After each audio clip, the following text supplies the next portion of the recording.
Bom dia. Hoje é dia 29 de maio de 2025.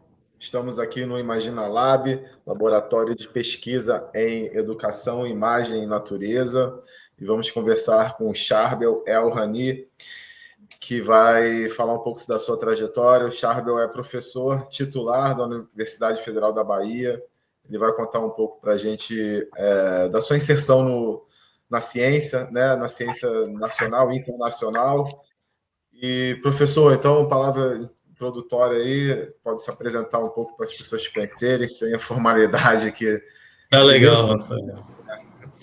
Então, só assim começar da minha posição atual, que eu sou professor titular do Instituto de Biologia da Universidade Federal da Bahia e aqui eu coordeno um laboratório que eu de ensino filosofia e história da biologia, né? Que está vinculado a dois programas de pós-graduação, de ecologia, teoria, aplicação e valores e o de ensino filosofia e história das ciências. Eu acho que essa posição que eu ocupo na universidade, ela explica um pouco esses aspectos que o Rafael colocou sobre como que eu me situo, né? Porque é uma história que me leva a essa posição, que é uma história de ter me envolvido na pesquisa na área de educação e de filosofia, sem me afastar da pesquisa em biologia, né?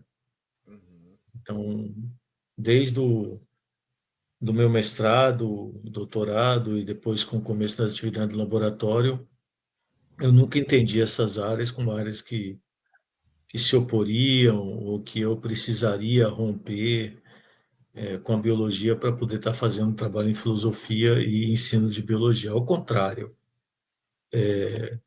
quanto mais a gente faz um trabalho filosófico sobre uma ciência na qual a gente está envolvido em suas práticas, eu acho que mais consistente fica a nossa abordagem filosófica, porque ela leva em conta a complexidade, de como essas práticas se dão, né?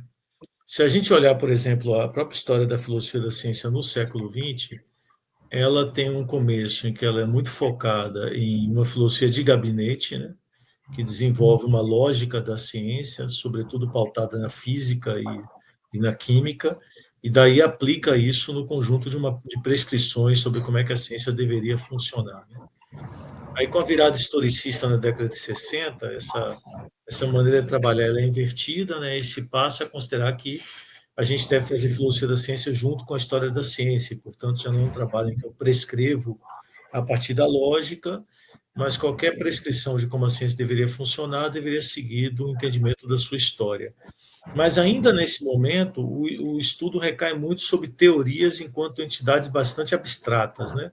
Então, se a gente pegar autores como Kuhn, Lakatos, né, a gente não vê o que vai caracterizar a filosofia da ciência nos últimos 20 e poucos anos, que é a chamada filosofia da ciência na prática, né? Em que o filósofo da ciência, em vez de trabalhar com as teorias em sentido amplo apenas, não que isso perca a importância, continua sendo importante, mas se dá muita importância ao detalhe de como o trabalho científico se dá. E aí, por isso, a gente vê na filosofia da ciência na prática, que é certamente dominante, pelo menos na área de filosofia da biologia, que é a área que eu atuo. Ela acaba se misturando com uma certa antropologia de laboratório, né? Tentar entender como funciona a prática científica, as práticas científicas dentro das suas instâncias de realização, mas também não Uhum. é só uma antropologia, porque tem todo um trabalho filosófico de tentar generalizar certos princípios, certas normas, certos hábitos de trabalho que existem nesses laboratórios. Pois bem, então, nessa medida, se você faz biologia, né, você tem condições, então, de ter uma entrada nesse entendimento das práticas que é diferenciada de se você só observa ou só lê sobre, né? Então, essa é uma Certo. dimensão. Por outro lado, assim, se a gente pensar no ensino de biologia, no ensino de ciências, a gente tem desde os anos 80 uma ênfase sobre a abordagem informada por história, filosofia e sociologia da ciência para o ensino de ciências, e aí se a gente considerar e levar a sério a desunidade da ciência, ou seja, a tese de que não há uma coisa totalmente unificada que a gente vai chamar de ciência, isso é muito Uhum. importante nos estudos da ciência atual e na filosofia da ciência atual. Quer dizer, há alguma coisa geral que você consegue falar, que vai sobrepor física, química, biologia, geologia, etc., mas há uma necessidade das filosofias das ciências especiais, que elas se debruçam sobre como especificamente se faz biologia, qual é a natureza especificamente da biologia. E aí a biologia tem suas especificidades em relação à física, química, etc. Mesmo dentro da biologia, é diferente a gente fazer uma filosofia da genética, uma filosofia da ecologia, porque as práticas mudam, a institucionalização dessas práticas mudam, as comunidades científicas são diferentes, os valores sociais e cognitivos envolvidos são, em parte, partilhados, mas há também especificidades. Então, a gente precisa, para entender para entender, na verdade, o que a gente ensina em ciências, chamados conteúdos, né? A gente não tem como entender isso sem a gente entender os aspectos históricos, filosóficos, sociológicos envolvidos. Porque qualquer coisa que é uma conclusão da ciência, ela vem de um problema que é colocado dentro de uma certa circunstância sócio-histórica. Esse problema é colocado com determinantes sociais, com determinantes metodológicos, com determinantes epistemológicos também. Então, não tem muito. E ele tem uma história, cada problema tem uma história de abordagem que leva, então, ao que a gente chama o conhecimento científico, essas conclusões que a gente é ensinada. Há muito tempo, em 64, Joseph Schwab disse que o ensino de ciências era uma retórica de conclusões. Eu gosto muito dessa expressão, que eu acho que continua sendo. As frases mais comuns no livro de ciências são frases que a gente chama em filosofia de existenciais. X é Y, né? É a frase mais comum. O DNA é dupla hélice, a mitocôndria é a fonte de energia da célula. São um monte de frases desse tipo. Essas Aham. frases, primeira coisa interessante, né? Porque às vezes as pessoas de ciências naturais elas têm medo de metafísica, né? Elas acham que a ciência não tem metafísica, que metafísica é uma coisa meio aí obscura, de uma filosofia que não se comunica com as ciências naturais, que fica lá construindo castelos no ar, o que é uma bobagem muito grande, porque não há como produzir conhecimento sem uma metafísica. Os objetos dos quais a gente fala são categorias metafísicas, né? Quando eu falo que algo é gene ou algo é seleção natural, eu estou fazendo metafísica, não tem jeito. Então, essas proposições existenciais, elas, por assim dizer, estabelecem uma certa metafísica da ciência, né? Atribuindo certos atributos, né, Y, a certas coisas, X. Isso aí tudo bem, isso faz parte da ciência, isso é a construção de uma ontologia ou de uma metafísica da ciência. Agora, a ciência não é só isso, né? A ciência usa essa ontologia metafísica para construir modelos explicativos, para construir corpos sistemáticos de conhecimento, que são as teorias, para intervir no mundo, né? E tudo isso tem uma história, e tudo isso vem de algum tipo de problema. Então, eu acho virtualmente impossível alguém entender ciência sem entender qual é o problema, como ele se desenvolveu, que categorias ontológicas foram geradas, que decisões epistemológicas foram tomadas, ou seja, decisões sobre o que constitui conhecimento. Não há como tomar decisões sobre o que constitui conhecimento sem usar valores, particularmente valores cognitivos, como objetividade, poder de evidência, adequação empírica, poder explicativo, e aí vai. Mas frequentemente também usando valores sociais, né? Porque a própria ideia, na hora que eu falo que a gente elege um problema, a eleição do problema é sempre uma decisão valorativa. Eu abordo o problema A e aí eu não abordo o problema B. Ou eu priorizo, eu abordo o problema A antes do problema B. Essas decisões são de caráter valorativo. Se eu abordo A e não abordo B, eu abordo A antes de B, porque de algum modo eu vejo maior valor em abordar A. Mas por que eu vejo maior valor em abordar A? Não são exatamente os valores cognitivos. Os valores cognitivos eles participam quando eu vou julgar se, abordando A, eu chego a tal conclusão, ou se tal conclusão ela é válida ou não. Mas a decisão em si de perguntar A ou de abordar A é uma decisão carregada por valores sociais, valores éticos, né? De algum modo a gente. E às vezes também valores, quando eu falo valores sociais, nem sempre são os valores da sociedade necessariamente sociedade em geral, às vezes da própria comunidade científica, porque a atividade científica é obviamente uma atividade social, uma atividade comunitária, né? Eu gosto muito de falar isso para colocar a comunidade científica lado a lado com as comunidades com qual eu trabalho, né?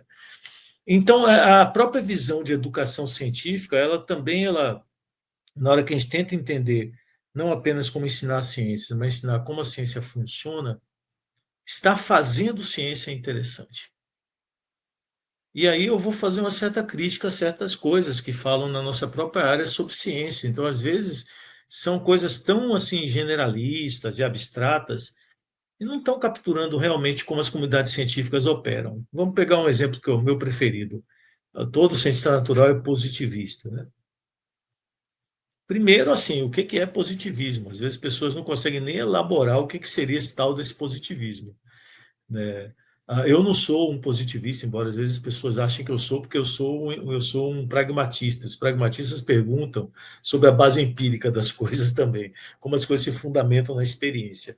E acho que na nossa área, às vezes, perguntar sobre as coisas como as coisas se fundamentam na experiência parece confundir um empirismo com positivismo, mas nem todo empirismo é positivista. Então, tem que fazer uma separação aqui importante. Mas o que seria esse tal desse positivismo que se fala tanto na educação? Eu acho que ele é o que o William Coburn, nos seus trabalhos, chama de positivismo coloquial. Eu gosto muito dessa expressão, porque ele não é posição filosófica alguma.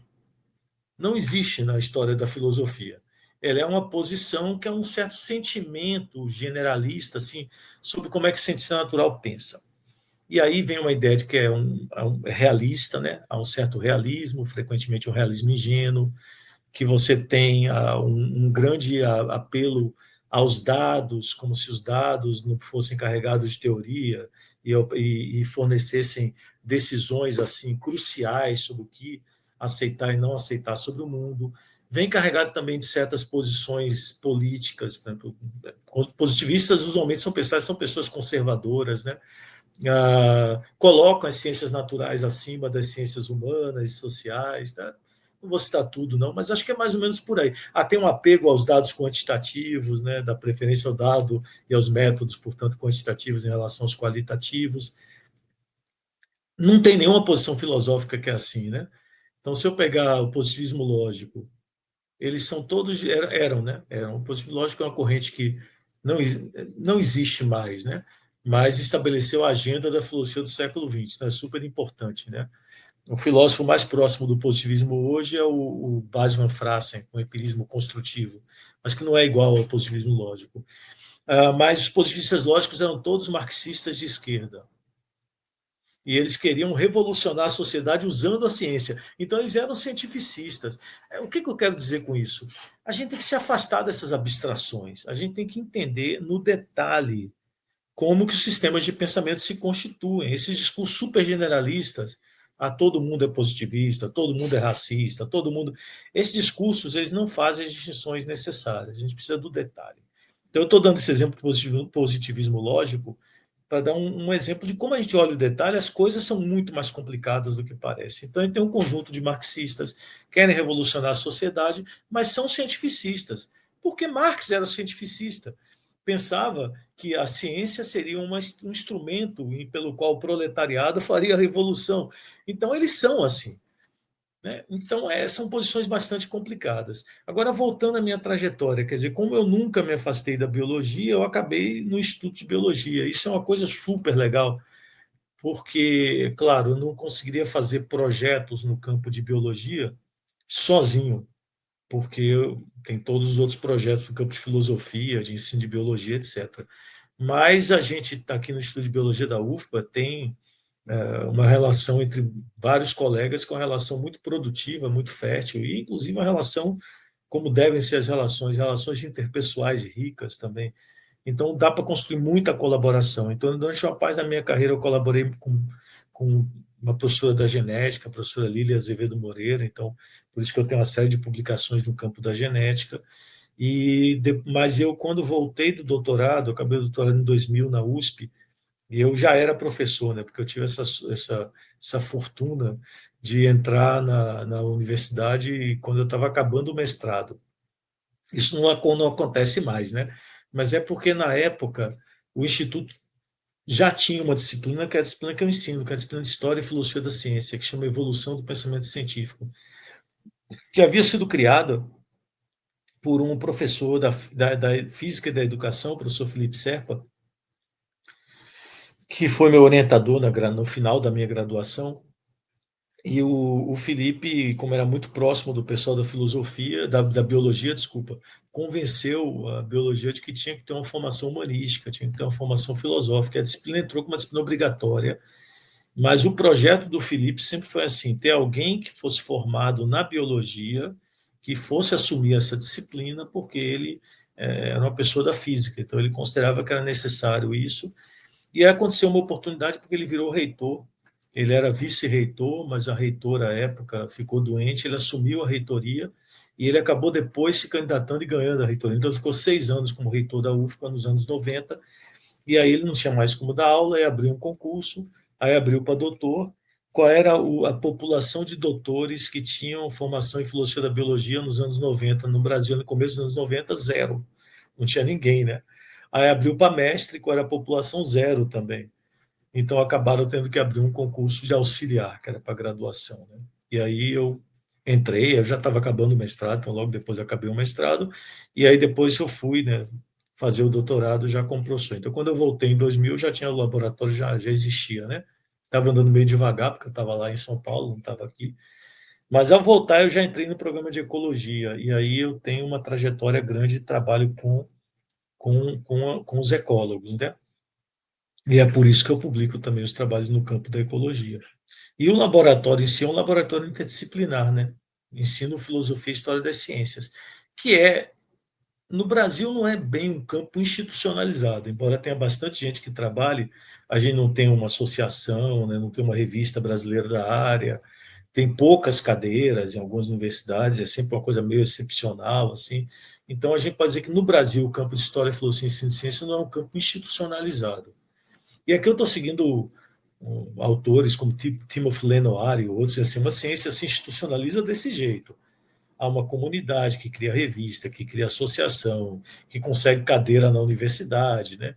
Então, mas isso internacionalmente acontece, né? Então a gente tem um grupo de História, Filosofia e Ensino de Ciências, que é um grupo institucionalizado, que tem a sua revista, que é a Science and Education, não a Science Education, que essa é outra, Science and Education, tem seus congressos, aí tem muitos lugares, tem cadeiras para a área, e essa é a área que a gente se situa, né, especificamente, o que é uma complicação no Brasil, né? O Brasil ele é curioso, porque assim, ele valoriza e não valoriza a interdisciplinaridade ao mesmo tempo, né? Então, você tem, por exemplo, o CNPq lança um edital, como o edital dos INCTs, que é um edital que valoriza a interdisciplinaridade. Ao mesmo tempo, toda vez que você vai submeter alguma coisa no CNPq, você tem que clicar numa caixinha só. Você não pode clicar em mais de uma. Quer dizer, é um exemplo assim mais claro de que você não tem. Mas é por quê? Né? Por causa da estrutura, né? Porque tem os CAs, você tem que clicar no CA. Existe um CA multidisciplinar, mas o CA multidisciplinar, assim, ele é uma caixa preta, né? Assim, não, eu mesmo não sei o que aconteceria com o projeto meu quando eu submeto lá, eu não consigo entender bem os critérios.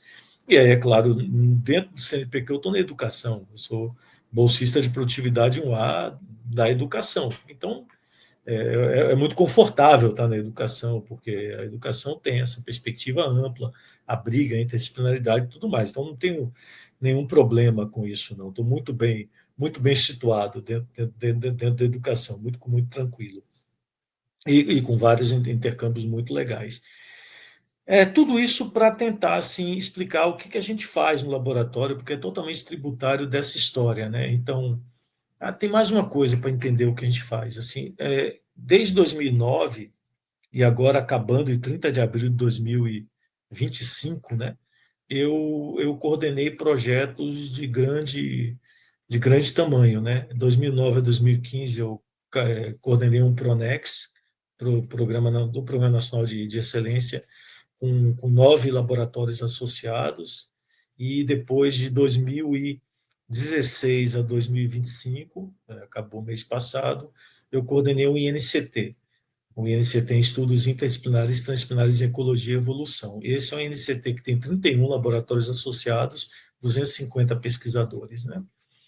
Parte deles é uma rede internacional, você pediu que eu falasse um pouco disso, eu daqui a pouco falo disso também, mas não vou misturar aqui a internacionalização no meio, porque ela tem uma história meio tangencial a isso. É tangencial porque quando em 2009 eu começo a coordenar esses projetos, eu já tenho uma inserção internacional. Eu tenho inserção internacional desde os anos 90. Então, por isso que é uma história meio tangencial, assim, ela se junta, mas não é a mesma história. E aí o que aconteceu nesse caso é uma coisa. E por isso que eu acho, às vezes a gente tem na comunidade de ensino de ciências um certo antagonismo em relação às ciências que a gente se formou, né? Muita gente veio da biologia, da física, da química, e aí tem uma certa revolta com as disciplinas de origem. Eu acho isso muito pouco salutar. É pouco salutar pelo seguinte: primeiro, que a nossa identidade de pesquisador depende também de dominar a ciência na qual nós nos formamos. Por que isso? Exatamente pela tese que eu estabeleci antes. A gente tem em cada ciência práticas específicas e elas se refletem na forma do conhecimento que, ao fim e ao cabo, a gente está querendo ensinar e aprender. Então, afastar-se da ciência de informação no campo do ensino de ciências, para mim, é problemático, porque você começa a não dominar suficientemente a ciência, que afinal de contas é também o seu objeto de estudo de uma perspectiva pedagógica. E também é ruim porque a gente perde inúmeras oportunidades de colaboração interdisciplinar, pelo qual a nossa prática de pesquisa poderia ser transformadora em relação à pesquisa na área de ciências naturais. E essa é uma história que eu posso contar tranquilamente, porque isso aconteceu com o laboratório no estudo de biologia. A presença do laboratório foi uma força transformadora, não é a única, né? Tem um monte de força. Nosso Instituto de Biologia ele mudou radicalmente nos últimos 20 e poucos anos, e muitas forças interessantes, o laboratório é uma delas. Mas quando esses projetos grandes que eu estava falando são montados, acontece uma coisa que é muito interessante, quer dizer, e também tem a ver com relações interpessoais, esse negócio super importante, que a gente não é formado para lidar com elas, né? E que a maioria dos cientistas são meio, inclusive, ruins para lidar com ela, né? Não são muito hábeis, né? Eu mesmo, assim, eu não sou lá muito hábil com isso, não. Tudo que eu sei fazer com isso foi me virando para aprender. Mas aí o que acontece? A gente tem, né, relações, como eu falei, interpessoais muito, muito ricas e profundas no Instituto. Então, em 2009, acontece isso, vem 4 colegas para o laboratório, me pedem para falar comigo, e são colegas que são amigos, né? Não são colegas de instituto, são amizades mesmo. E aí fala, a gente quer que você coordene o Pronex, que a gente quer mandar, edital aberto aí. E eu falei, mas como assim? Vocês são todos ecólogos. Eu não sou nem ecólogo. Como é que eu vou coordenar um Pronex que seja no campo que contempla vocês? Vai ter que ser algo de ecologia e conservação. E eles falaram, não, mas é exatamente por isso que a gente quer que você coordene, porque você não é ecólogo. E aí eles começaram a me falar como o edital tinha a necessidade de eixos integradores, porque tem esse valor a interdisciplinaridade que esses editais grandes dão, e que eles precisavam pensar eixos integradores que não fossem apenas internos à ecologia. E aí, ali naquele momento, eu topei por 2 motivos, né? Primeiro, porque eu achava que não ia ser aprovado, então eu estava muito seguro de topar, porque eu não achava que ia coordenar. E segundo, porque eu achava muito esdrúxulo que alguém aprovasse um projeto que é uma rede de pesquisa em ecologia e evolução com alguém que, beleza, publica em ecologia, publica em evolução, mas certamente tem um endereço na comunidade acadêmica que não é. Ninguém vai pensar em mim como ecólogo ou como biólogo evolutivo. Vai pensar, a depender do que lê, do que eu faço, como filósofo da ciência ou como pesquisador em ensino de ciências. E a segunda coisa é que o jogo era muito seguro, porque esses colegas são pessoas assim de uma produtividade, de uma qualidade de produção muito grande. Então, o jogo estava ganho, né? Se nós escrever o relatório para o órgão de fomento, não tem a menor chance de não ter um bom relatório, dadas as pessoas que estavam na minha frente, não tinha como. Pessoas cujo trabalho eu conheço, tenho total confiança na qualidade do trabalho, então, beleza. Aliás, só para usar uma noção filosófica, isso é o que a gente chama na filosofia da ciência de dependência epistêmica, né? Que o trabalho interdisciplinar sempre requer. Eu nunca posso saber de tudo quanto é disciplina. Então, ao colaborar com o colega, eu dependo epistemicamente dele, eu confio no conhecimento dele. Eu tenho que saber o suficiente para poder conversar inteligivelmente com ele, mas há camadas e camadas de conhecimento metodológico, científico, que um colega especializado de uma área tem que eu não tenho. Aliás, é por isso que eu acho bobagem dizer que interdisciplinaridade se opõe à disciplinaridade. Eu acho que elas se complementam. Essa é a minha visão sobre isso. E a mesma coisa com a transdisciplinaridade. E aí, por que eu estou contando essa história? Porque essa história é fundamental para entender onde é que o laboratório está hoje. Porque naquele momento que eu propus a eles, foi, olha, 3 eixos. Eu já trabalhava na época com modelagem matemática e computacional com o pessoal da física. Eu estava vendo, né? Eu trabalhava naquele momento há uns 4 anos. Eu estava vendo o poder daquilo, quando se conseguia produzir um trabalho interdisciplinar bom com o pessoal da física e da matemática. Aí eu falei assim, modelagem matemática e computacional. Foi legal porque ninguém fazia isso. Nenhum das pessoas do Instituto de Biologia que estavam participando dessa iniciativa faziam isso. Aí depois a segunda coisa foi estudos epistemológicos, né? Puxando a sardinha para o lado da filosofia, claro, né? Até para encontrar um ponto de entrada para mim ali, né? E a terceira coisa foi a interação com a sociedade, né? Para tornar essa história curta, mais curta, assim, o projeto acabou sendo aprovado contra minhas expectativas. E aí eu fui, né? Claro, agora tem que coordenar, né? Assumiu a responsabilidade, agora você encara o pepino. Mas eu achava assim que esses eixos, eles alguma coisa seria feita, mas que eles não se tornariam importantes, centrais nos laboratórios. E eu paguei minha língua assim, porque esses colegas fizeram isso. Quer dizer, isso é uma coisa super legal. Por isso que eu estou contando essa história para ilustrar a tese assim. Antagonismo com a área de origem não é coisa boa, porque você perde o seu papel, inclusive potencialmente transformador da área de origem. Então, eu estou contando exatamente essa história. Quer dizer, eu estava numa situação que me possibilitou interagir com os colegas, eu botei uma cunha de transformação ali, eu achei que não ia rolar e rolou. Então, você pegar, por exemplo, um colega trabalhava com vertebrados terrestres, hoje trabalha com ecologia aplicada à gestão ambiental, porque a área de interação com a sociedade ficou tão forte, tão forte, tão forte, que ele basicamente faz trabalho transdisciplinar com técnicos ambientais e com bancada parlamentar ambientalista. Então, uma transformação enorme. Pessoas que eram completamente disciplinares, daqui a pouco estavam publicando trabalhos, tinha epistemologia envolvida, estavam se envolvendo com coletivos ambientalistas, atuando na sociedade de diferentes maneiras, né? Modelagem também as pessoas começaram a fazer amplamente. E esses eixos são os eixos que se continuam no INCT, quer dizer, o INCT é a sequência disso, né? Que eu coordenei de 2016 até agora, mais acrescido um eixo de comunicação com a sociedade, e aí foi uma coisa que ali em 2014, quando a gente escreveu o projeto para concorrer ao edital, a gente pensou, olha, a gente precisa se comunicar melhor com a sociedade, e comunicação é uma área profissional, não é a gente improvisando que vai. Aí a gente foi na faculdade de comunicação e encontrou um colega, o professor Adriano Sampaio, que entrou para trabalhar com a gente nesse eixo integrador de comunicação. E um outro eixo de prospecção tecnológica, né? Já tinha uma percepção que a gente está produzindo coisas que poderiam gerar tecnologia e a gente não sabia fazer isso. Então, a gente trouxe pessoas relacionadas aos núcleos de inovação e tecnologia da Federal da Bahia, da Estadual de Feira de Santana. A professora Cristina Quintela, aqui na UFP, e o professor Washington Rocha, lá na UFES. Então, a partir da provocação desses colegas, deixa eu nomear os colegas também, porque eu nomeei um monte de gente aqui, não nomeei eles, né? Professor Blandina Viana, professor Pedro Rocha, professor Francisco Barros, professor Hilton Japiaçu, todos grandes colegas. Então, a gente veio até esse ano fazendo isso, e agora, né, eu me retirei da coordenação, disse que não queria mais, chega, né? 2009 a 2025, tá bom. E a gente achou que ia acabar, porque nos editais anteriores do NCT tinha que ser pesquisador 1, né, do CNPq. E a gente perguntou aos pesquisadores 1, ninguém queria, todo mundo, né, até aqui de trabalho, que é um problema um edital desse cair só para pesquisador 1, porque pesquisador 1 já tem uma montanha de coisas nas costas, tem que botar um outro negócio imenso também, as pessoas dizem não, né?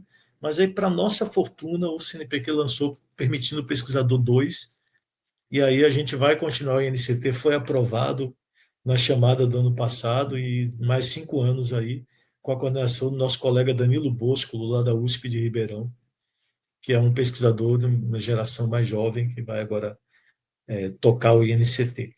E aí isso ilumina, para finalizar, o que a gente faz no laboratório hoje. Né? De um lado, a gente tem um trabalho que é estritamente filosofia da biologia, com consequências para o ensino.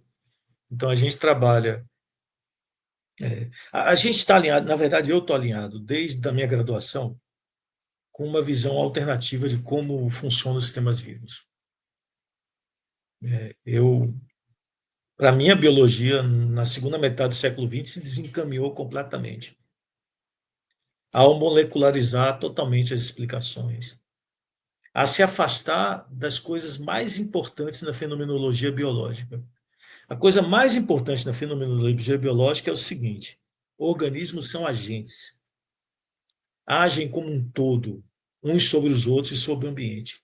Tomam decisões. As decisões que eles tomam afetam o modo como a sua vida ocorre com mediações dos processos evolutivos, o modo como a evolução ocorre. Ou como diz o Dennis Walsh, da Universidade de Toronto, a biologia se desenvolveu como uma ciência de objetos no século XX. Ela agora precisa se desenvolver como uma ciência de sujeitos. Os órgãos são sujeitos, são agentes. Então, eu estou vinculado a essa tradição de filosofia que é uma contracultura, é um pensamento organicista, coloca o organismo no centro da explicação biológica, não é que despreza explicações de caráter molecular, celular, mas elas estão subordinadas a um foco que é na inteligibilidade do organismo e do seu papel de agente. E eu trabalho com uma das teorias organicistas, a teoria da autonomia biológica, a teoria que se inicia no País Basco, com o grupo do professor Álvaro Moreno, com quem eu tenho a fortuna de colaborar hoje, trabalhar junto, com o Matteo Mócio, com quem eu trabalho também. Ou seja, eu estou dentro dessa rede que está trabalhando com essa teoria, e meus alunos também, obviamente, meus colegas, e a gente trabalha com funções ecológicas, quer dizer, nosso grupo, nosso laboratório estendeu essa teoria, que não foi desenvolvida para tratar de organismos, a gente estendeu para os ecossistemas. Então, uma das coisas que a gente está tentando abordar hoje, junto com vários colegas, é um grupo, projeto grande, é tentar entender os sistemas supraorganísmicos. Então, o sistema supraorganímico vai de colônias a sociedades, a eu-sociedades, a ecossistemas, né? Todos são supraorganísmicos. E a gente está se perguntando, beleza, se eu assumo que organismos são agentes, em que condições agentes de nível superior aparecem? Então, por exemplo, um formigueiro, uma colmeia, uma eu-sociedade, parece atuar como agente de nível superior. Já um ecossistema, não. Então, a gente está tentando teorizar sobre onde que está exatamente a distinção, primeiro, quais são os atributos que um sistema supraorganísmico deve satisfazer para ser um agente de nível superior, que, aliás, é necessário para explicar a evolução de multicelularidade, né? Porque os organismos multicelulares são agentes de nível superior em relação às células. Então, um problema que não é só um problema nesse campo mais ecológico de biologia comportamental que a gente tem colocado. E isso gera um entendimento sobre natureza do sistema vivo, organização do sistema vivo, funcionalidade do sistema vivo. E a gente tenta derivar daí propostas pedagógicas no ensino superior, e aí é onde eu viro professor investigador, né, porque eu investigo isso na minha prática, mas também tem pessoas no laboratório que tentam fazer algo no ensino médio a partir disso, né? Porque a gente precisa romper com essa biologia que parece engenharia aí, né? Aliás, se alguém quiser ler sobre isso, leia um livro do Philip Ball de divulgação científica, How Life Works. Tem algumas discordâncias com algumas coisas, mas o livro é muito bom em mostrar como biologia não é engenharia, fundamentalmente. E quando você pensa biologia como engenharia, já está tudo perdido. Como é que a gente pensa biologia como engenharia? Basta ler um livro de biologia celular, didático do ensino superior, né? A célula é uma máquina perfeita que é controlada pelo núcleo.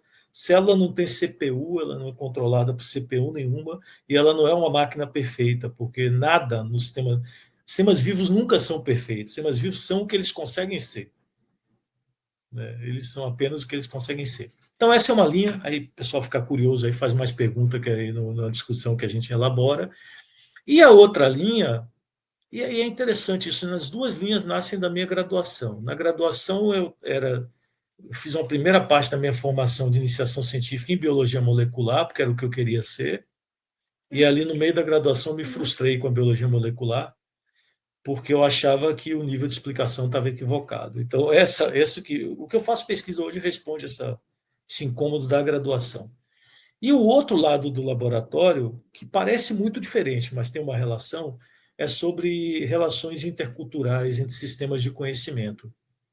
E isso nasce também na época da graduação, quando a Jussara, que eu namorava na época, foi trabalhar com etnobiologia e eu fui lá acompanhar, e aí eu me apaixonei por etnobiologia, particularmente com pescadores, que eu trabalho até hoje, e isso me deu essa entrada assim para trabalhar com comunidades locais, comunidades indígenas muito depois, né?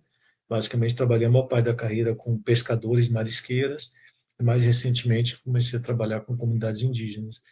E aí aparece, ao mesmo tempo isso retroalimenta na história da inter e da transdisciplinaridade, porque eu entendo transdisciplinaridade, e claro, esse conceito é super polissêmico, então é como eu entendo, como uma prática de pesquisa em que a gente produz conhecimento a partir de um diálogo entre detentores de sistemas de conhecimento diferentes, porque são atores sociais, estão envolvidos em práticas diferentes. Em geral, envolve acadêmicos e não acadêmicos, né?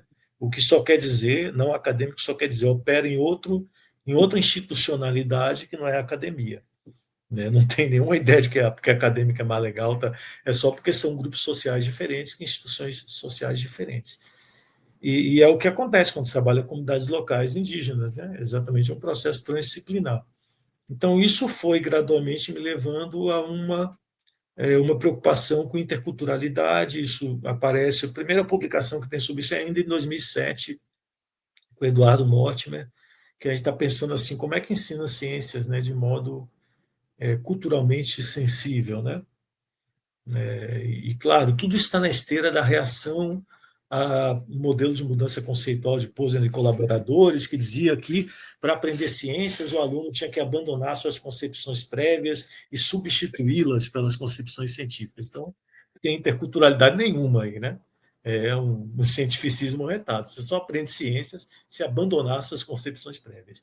E desde o década de 90, as pessoas vêm dizendo, não é tão simples assim, podem coexistir no sistema cognitivo ideias que até são contraditórias, né? Tem muito trabalho antropológico mostrando dissonância cognitiva, né? As pessoas acreditam, sei lá, que a onça come e não come, a depender do contexto em que elas estão falando a respeito. Então, as pessoas podem coexistir, as ideias podem coexistir, né? Você pode tranquilamente aprender ciências sem ter que abandonar todas as suas outras ideias, né? E sem pensar de modo somente científico. Então, isso coloca em pauta as questões de interculturalidade, mas, ao mesmo tempo, a gente tem um incômodo com certas teses assim na educação intercultural, na decolonialidade, que são teses muito dicotômicas. Eu sou um pragmatista, como eu falei, né? Particularmente, assim, o meu pensamento filosófico é extremamente alinhado com o chamado pragmatismo clássico, né? Primeiro, Charles Sanders Peirce, que é um autor que eu comecei a estudar ali nos anos 2000, e mais recentemente John Dewey, e mais recentemente ainda, finalmente, William James. Então, essa é a matriz do meu pensamento. E os pragmatistas negam todas as dicotomias. Apresente uma dicotomia ao pragmatista que ele vai dizer está errado. Faça uma pergunta do tipo A ou B, ele vai dizer a pergunta tem que ser desperguntada. Não é A ou B, é A e B, e a gente tem que entender como é que as coisas interagem. Então, por que eu estou falando isso em relação à decolonialidade? Eu acho esses pares, o opressor, o oprimido, o colonizador, o colonizado, tomados dicotomicamente, elas ocultam uma coisa, que há interações mútuas que, sem negar a violência simbólica e física, a opressão, não implica negar tudo isso. Eu sou freiriano também, então não vou negar nada disso. Mas há uma riqueza ali dentro de emergência, de novas formas de relação, de novas formas de arte, de novas formas de conhecimento. Então, a zona de contato cultural, mesmo quando extremamente violenta, ela ainda é uma zona fértil. E a gente precisa entender não só como o colonizador oprime o colonizado, mas como o colonizado transforma o colonizador. Ou também como o colonizado refrata as ideias do colonizador e cria um negócio completamente novo com aquelas ideias. Então a gente começou a trabalhar com uma noção de relação intercultural, que é uma noção que pensa assim, a gente chama isso de convergências parciais, né? Detentores de conhecimento diferentes se encontram, eles povoam o mundo de entidades diferentes, mas não todas. Eles têm compromissos epistemológicos, valores cognitivos diferentes, mas não todos. E tem valores sociais e éticos diferentes, mas não todos. Então, a pergunta não é a pergunta assim, é incomensurável, né? São dois mundos diferentes, ou é a mesma coisa, né? Não é nenhuma coisa nem outra, é mais complicado. Por isso que a gente fala em convergências parciais, a gente tem que investigar as convergências em termos ontológicos, epistemológicos e axiológicos, as convergências nas construções cognitivas, porque essas convergências é que possibilitam a gente acessar, como detentor de sistemas de conhecimento diferentes, pontos de vista compartilhados. Aqui eu estou usando ponto de vista no sentido da Sandra Harding, da teoria do ponto de vista. Quer dizer, como que nós temos diferentes pontos de vista, veremos trabalhar juntos. O ponto de vista compartilhado é uma plataforma que possibilita a colaboração e o engajamento mútuo. Ao possibilitar o engajamento mútuo, abre caminho para uma potencial aprendizagem. Mas essa aprendizagem só vai progredir se a gente tiver muita atenção com as diferenças. Porque as diferenças é aonde as relações ficam assimétricas, né? Eu vou trabalhar com indígena, vou citar um exemplo que eu sempre cito, assim, um jovem pataxó dizendo que os ecólogos são muito legais, mas eles não levam a gente a sério, porque quando a gente fala de animal, planta, eles ficam super animados, assim, tomam nota, mas quando a gente fala de catumbaiá, que é o vovozinho do mato dos pataxó, que é a versão de caipora dos pataxó, aí eles de repente não estão mais interessados. Olhar para a diferença e olhar assim, olha, o que que a diferença nos fala? Apenas que a diferença. Ou seja, isso o pragmatismo ajuda. O pragmatismo é sempre pluralista. As ontologias, epistemologias e valores nunca são a priori. Não existe nada a priori no mundo. É tudo construído histórica, algumas coisas filogeneticamente, outras históricas, outras no momento presente. Então, as ontologias são sociais, as epistemologias são sociais. Isso sendo um realismo, mas não vou tentar explicar o realismo, não. Se alguém que tiver curiosidade, pergunta. E aí, portanto, assim, a ciência tem categorias ontológicas como genes, que os pataxó não têm, né? Quando falarem disso, eles apropriaram da ciência, né? Ah, os pataxó falam de caipora, de catumbaiá, a gente não fala. O que isso está mostrando? Só que são duas ontologias diferentes, não mostra nada além disso. E aí, olhar para a diferença abre duas coisas. O primeiro é a possibilidade de uma filosofia política da diferença. E isso opera em dois níveis. Um opera na teoria, a gente publica sobre isso, fazendo filosofia política sobre isso. Mas opera também como uma coisa que tem que estar presente no dia a dia, na relação no campo com as comunidades. Porque você vai ser saraivado por diferença o tempo todo. Então, a filosofia política não pode ser uma coisa que você escreve no artigo, mas aí quando chega lá você não executa, tem que ser exercida na prática. E a segunda coisa é a aprendizagem a partir da diferença. Que também o pragmatismo tem isso, a gente chama no pragmatismo o princípio do crescimento. Se você tem dois conhecimentos e ambos parecem igualmente bons, explica o que você aprende mais com ele. Então, a atitude de abertura à aprendizagem. Então, se eu escuto um pataxó me falando sobre catumbaiá, e a única coisa que eu tenho a dizer é que eu não vou levar a sério, porque catumbaiá não existe, mas gene existe, a única coisa que eu fiz foi deixar de aprender. Tá? E eu, claro, produzi uma assimetria na relação, porque de algum modo eu assumi que a minha mobília da realidade é melhor que a mobília da realidade deles, né? Mas por quê? Então eu rompi com a própria interculturalidade, eu assumi essa posição, então eu estou me contradizendo, né? Isso vai afetar a minha relação interpessoal. Tanto afeta que o menino Pataxó, com 15 anos, já notava, né, a relação interpessoal afetada. Então não tem jeito, você não vai pensar isso, vai ficar só no domínio do pensamento. Isso transborda, né? Mesmo sem você notar. E a outra coisa é que se eu fizesse perguntas do tipo, e a gente tem dito que o método antropológico pode ser um método de aprendizagem. Então eu pergunto assim, beleza, eu não acredito em Catumbaiá, tá? E o que isso interessa? Não interessa nada, só interessa que eu sou de outra cultura, eu tenho outro sistema de conhecimento. Beleza, isso eu já sabia, não vou aprender isso, isso eu já sabia. Então, isso é trivial. Mas vamos tentar aprender mais. Então a gente pode perguntar assim, caso eu visse, caso eu aceitasse o mundo que a Catumbaiá existe, quais perguntas novas eu faria? E quais respostas novas eu daria? Pronto, aí eu abri um caminho de aprendizagem. onde o fato de eu acreditar ou não em Catumbaiá ou Caipora é totalmente irrelevante, porque as perguntas que eu farei serão perguntas híbridas, né? Elas são perguntas que vêm do outro, porque eu levei o outro a sério, mas ao me atravessar, são refratadas por mim e se tornam as minhas perguntas. E aí eu aprendi uma imensidão, porque imagina, eu posso fazer perguntas que eu não faria, porque eu não tenho repertório para fazer a pergunta. E ao ser provocado pelo outro, por levar ele a sério, eu posso perguntar o que era imperguntável para mim. E aí realmente eu acho difícil negar que isso não é um aprendizado poderoso, importante, né? Potente, né? Fazer perguntas que ninguém faria é uma que eu não faria, não que ninguém faria, que eu não faria é um aprendizado imenso.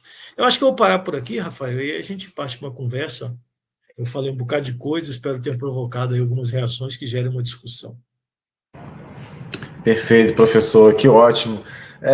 Várias questões que você falou, eu já tinha colocado aqui num roteiro pré-estruturado aqui, que é essa relação, né, que a gente discute muito aqui no nosso programa de pós-graduação em Ciências Ambientais e Conservação, que é a questão da interdisciplinaridade, transdisciplinaridade. Você acabou que passou por esse caminho aí, deixou algumas reflexões aqui para a gente, especialmente nessa última passagem aí que você fala sobre transdisciplinaridade, né? E essa questão da gente estar aberto para entender o mundo a partir de outras lógicas de pensamento, né? Então, sensacional, professor. Eu queria fazer uma pergunta, assim, na verdade, nem uma pergunta, é uma dica que você pudesse dar para as pessoas interessadas no campo das ciências ambientais, né? Que é o programa que eu estou vinculado. Que dica você daria para um estudante de mestrado, doutorado, que está nesse conflito entre uma ciência de quantificar as coisas, de quanti-quali, fica naquela tensão e aí vai para campo, aí quando chega em campo percebe que a forma de conhecimento sobre a natureza e as questões ambientais elas são diversas, então que dica você daria para esse estudante de mestrado e doutorado, professor? Tá. Vou dar primeiro uma dica muito prática assim, em relação ao fato de ser um estudante e querendo estar na academia, vai precisar se empregar, né? Seja bom em uma disciplina, pelo menos, que a maioria das oportunidades de emprego são disciplinares. Então, você se formar com perfil apenas interdisciplinar cria dificuldades pelo modo como a interdisciplinaridade não está suficientemente institucionalizada no nosso país, né? Então é muito difícil aparecer uma cadeira interdisciplinar para você concorrer no concurso. Então, é, e, eu sempre dou essa dica porque assim a gente fala a gente sempre percebe para os estudantes a interdisciplinaridade e transdisciplinaridade é muito atraente, principalmente um certo perfil de estudante, que muito frequentemente é o perfil que exatamente procura a gente da área de ensino de ciências, de filosofia da ciência, né? Então eu me sinto na obrigação de falar isso, porque senão a gente cria dificuldades que as pessoas não precisariam ter, né? Então, é muito mais fácil você acessar uma posição acadêmica pela disciplinaridade e uma vez que você acessa, ninguém vai querer saber o que você está fazendo. Então, você pode ser interdisciplinar depois, mas assim, mas é importante porque em termos de estratégia de inserção, né? Porque uma coisa é eu começar a trabalhar com interdisciplinaridade quando eu já estou no estudo de biologia, né?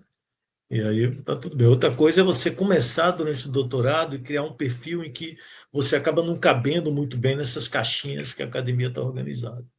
Essa é uma coisa. A outra coisa, assim, se a gente olhar as ciências ambientais e biologia da conservação em particular, se a gente pegar assim, três ciências para a gente olhar, ecologia, biologia da conservação e ciências ambientais, é interessante que ciências ambientais e biologia da conservação, elas são, desde a sua origem, profundamente interdisciplinares, né? Então, você pega um livro didático de biologia da conservação de ciências ambientais, o livro didático ele tem capítulos que não ficam só numa disciplina, né? Vou falar de biologia da conservação, que conheço mais os livros didáticos. É um bom livro didático, é o do Van Dyck. Vai ter lá capítulos de ecologia, capítulos de política, capítulos de direito, capítulos de ética, capítulos de filosofia, de sociologia. Por quê? Porque o problema da conservação é, desde a sua origem, um problema do mundo real, né?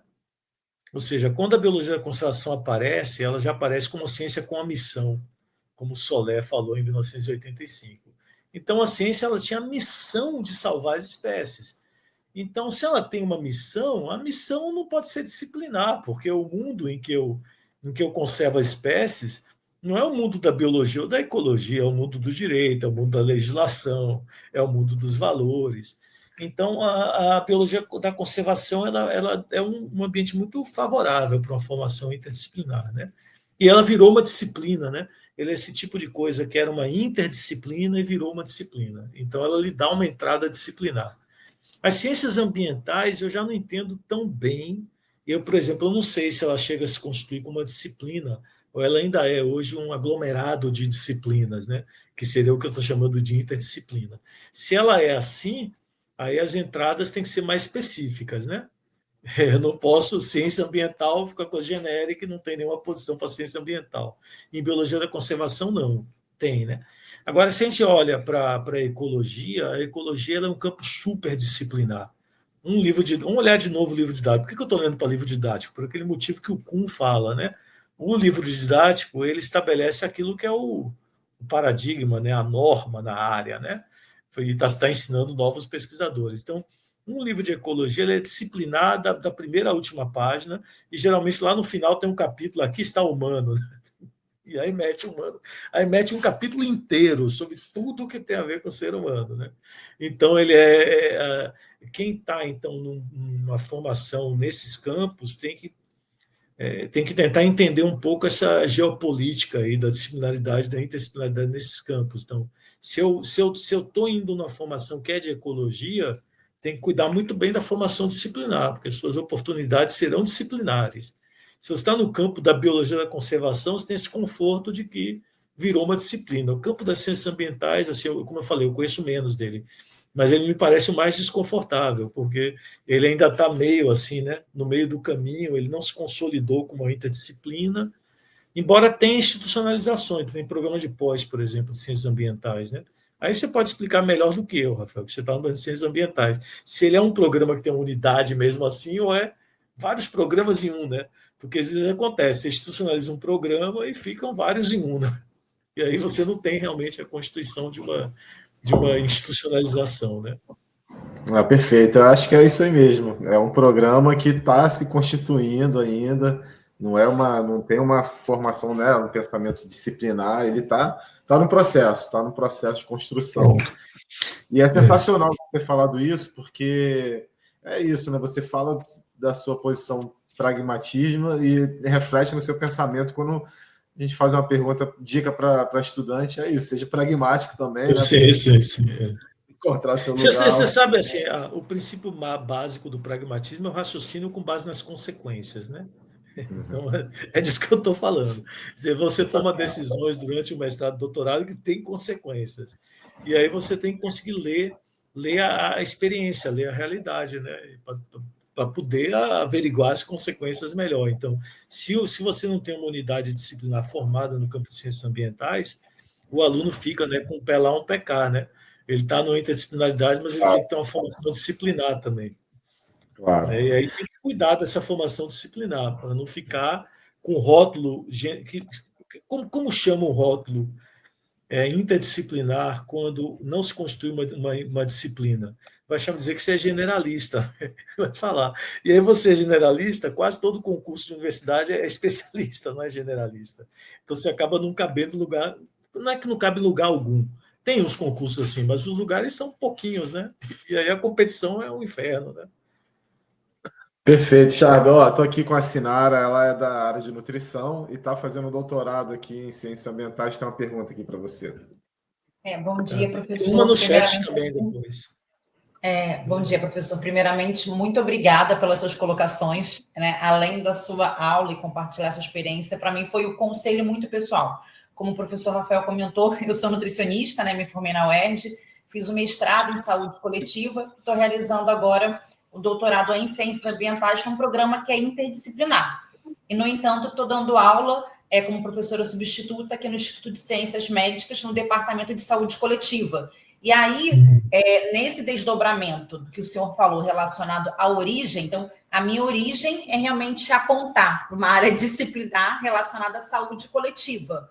Então, assim, quanto à minha formação, a minha tese, por mais que eu esteja num programa de pós-graduação interdisciplinar na área de ciências ambientais, nesse seu raciocínio, o senhor sugere que esse meu aprofundamento disciplinar seja na minha área de atuação, que é a área de saúde coletiva, até para os futuros cursos. É isso mesmo, né?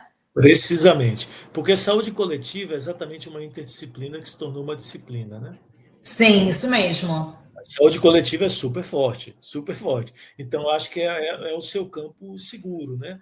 Agora, outra coisa que a gente pode fazer, e a interdisciplinaridade nos ajuda muito nisso, é trazer um azeite de entender diferente para desculpar a conversa de todo mundo, né? Porque a formação em ciências ambientais, eu acho que ela traz para a saúde coletiva uma potencialidade imensa com toda essa discussão contemporânea de saúde única, determinantes socioecológicos da saúde. Isso está super influenciado na saúde coletiva. Toda a crítica da saúde coletiva ao modelo biomédico é baseada em não considerar os determinantes socioambientais, determinantes psicológicos apropriadamente. Então, eu acho que você tem a faca e o queijo na mão. Porque não só você pode ter esse endereço disciplinar, que é a saúde coletiva, como você pode trazer esse tempero interdisciplinar aí, que pode ser exatamente o diferencial que ele situa bem no campo da pesquisa, né? Perfeito. Então, assim, só para eu poder, né, acho que fechar o raciocínio, seria que por mais que eu esteja num programa interdisciplinar na área de ciências ambientais, mas até devido mesmo a esse desdobramento, né, até como a CAPES fala, né, pela inserção e aperfeiçoamento profissional, realmente se voltar para a saúde coletiva, eu também já tenho estudado saúde única, para que realmente venha acrescentar as pesquisas, essa construção em saúde coletiva. É isso, né? Isso. E aproveita tudo que tem, que não é saúde coletiva no programa, para juntar temperos bons, fazer perguntas que ninguém está fazendo, propor respostas que ninguém está propondo, porque você tem a oportunidade de trafegar por outros campos do conhecimento. Perfeito, assim, excelente. Te agradeço. E uma outra pergunta que eu tinha, né, que era a minha pergunta inicial, relacionada até ao seu laboratório. Eu tinha entrado no site para poder procurar e saber mais, né, laboratório de ensino. O site está fora do ar há alguns anos já. Mas esse laboratório de ensino, filosofia e história da biologia ainda está vigente ou não? Tá. Tá. E aí, até comenta aqui sobre desenvolvimento e investigação de novas propostas educacionais, com esse diálogo com educação fundamental e média, assim. E aí, realmente, eu fiquei curiosa, né, assim, de querer entender o que vocês têm desenvolvido e quais seriam, assim, exemplos dessas investigações de novas propostas educacionais, até porque também, né, nessa área de educação é um aprendizado contínuo. Então, quais seriam, assim, essas linhas de investigação de novas propostas educacionais com diálogo com educação fundamental e média, porque é bom até que coopera também com projetos de extensão que são realizados aqui pela FRJ de Macaé. Legal. Sinara, a sua pergunta é ótima, porque dá uma oportunidade de falar de uma dimensão transdisciplinar que eu não falei, porque eu fiquei focado nas comunidades locais indígenas, que é com os professores da educação básica, né? Então, ali em 2005, assim, 5 anos de laboratório, eu estava contente com a produção acadêmica, estava saindo, mas eu comecei a ficar muito incomodado com o fato, assim, de isso muda o quê, assim? Isso muda o que no mundo? Assim, eu estou publicando esses trabalhos, vai mudar o que na prática docente de quem, né? E aí, nessa época, eu conversei com minha colega Ileana Greca, que era da URGS e agora está no Cidade de Burgos, e a Ileana falou assim, você deveria trabalhar com comunidade prática. Aí a gente foi fazer isso. No começo, a gente fez juntos, eu e Ileana. A gente, então, começou a trazer os professores da educação básica para trabalhar com a gente, né? É legal que num dos EPECs perguntaram para a gente como é que a gente conseguia professor. Eu falei, ninguém consegue ninguém, não. Já começou errada a pergunta. Eu não consegue, professor. Você convida para uma conversa, né? Convida para um café. Ele não é um objeto que deve ser mobilizado para a sua pesquisa, né? E aí o que aconteceu foi que assim, esse convite aos professores vieram professores, né? Porque muitos professores têm um mega interesse, não sabem muito bem como chegar. Aí a gente tinha. Tudo começou com um professor que bateu na minha porta, né? O professor Walter Pereira, hoje aposentado, acabou de terminar psicologia.